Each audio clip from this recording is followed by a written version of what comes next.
മലയാളികൾക്ക് എക്കാലത്തെയും പ്രിയപ്പെട്ട നടനാണ് മുകേഷ്. 1982 പുറത്തിറങ്ങിയ ബലൂൺ എന്ന ചിത്രത്തിലൂടെയാണ് മുകേഷ് അഭിനയ ലോകത്തേക്ക് എത്തുന്നത്. 1989 സിദ്ദിഖ് ലാൽ സംവിധാനം ചെയ്ത് പുറത്തിറങ്ങിയ റാംജി റാവ് സ്പീക്കിംഗ് എന്ന ചിത്രത്തിലെ അഭിനയത്തിലൂടെയാണ് അദ്ദേഹം മലയാളി പ്രേക്ഷകർക്ക് പ്രിയപ്പെട്ട നടനാകുന്നത്.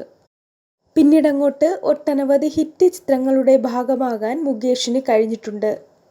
1988 മുകേഷ് സരിത വിവാഹം. വിവിധ ഭാഷകളിലായി 160-ലേറെ ചിത്രങ്ങളിൽ അഭിനയിച്ച സരിത മലയാളം കൂടാതെ തമിഴ്, കന്നഡ, തെലുങ്ക് എന്നീ ഭാഷകളിലെയും തിരക്കുള്ള അഭിനേത്രി കൂടിയായിരുന്നു. ശ്രാവൺ ബാബു, തേജസ് ബാബു എന്നിവർ മക്കളാണ്. ഇരുവരും വേർപിരിഞ്ഞ ശേഷം മുകേഷ് 2013 നർത്തകിയായ മേതിൽ ദേവികയെ വിവാഹം കഴിക്കുകയായിരുന്നു. ഇതിനെതിരെ മാധ്യമങ്ങൾക്ക് മുന്നിൽ പലതവണയും പൊട്ടിത്തെറിച്ചുകൊണ്ടാണ് സരിത പ്രതികരിച്ചത്. എന്നാൽ 2013 വിവാഹം കഴിച്ച് ഏകദേശം 8 വർഷത്തോളം മാത്രം നീണ്ടുനിന്ന ദാമ്പത്യ ജീവിതം ഇരുവരും അവസാനിപ്പിക്കുകയായിരുന്നു. ഏറെ വിവാദങ്ങൾ സൃഷ്ടിച്ചതായിരുന്നു മുകേഷ് മേതിക ദമ്പതികളുടെ വിവാഹവും വിവാഹമോചന വാർത്തകളും. ഇവരുടെ വിവാഹവും വിവാഹമോചന വാർത്തകളും നിമിഷ നേരം കൊണ്ടാണ് സോഷ്യൽ മീഡിയയിൽ വൈറലായി മാറിയത്.